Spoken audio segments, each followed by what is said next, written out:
The crews of Mi-8 military transport helicopters from Russia's 201st Military Base airlifted a tactical assault force and supported it with fire during drills in high mountains of Tajikistan.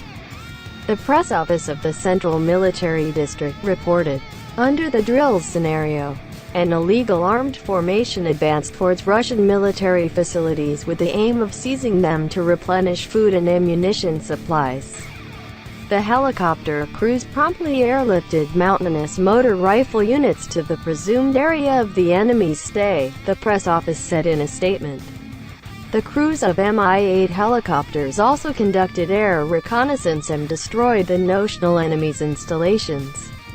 The pilots practiced the technique of piloting and overcoming mountain passes and gorges and sharpened their skills of landing helicopters on unequipped limited-size high mountainous sections. The complexity of these flights is that during such climbs the air becomes more rarefied, a temperature drop occurs, weather conditions change and turbulence appears. At such altitudes, the operation of radio equipment deteriorates while aircraft control becomes more difficult. The press office quoted commander of the 201st Military Base's Air Group Major Viktor Kasanov as saying, "Overall, the one-day exercise involved about 1,000 troops. The 201st Military Base stationed in Tajikistan is Russia's largest military facility outside its borders.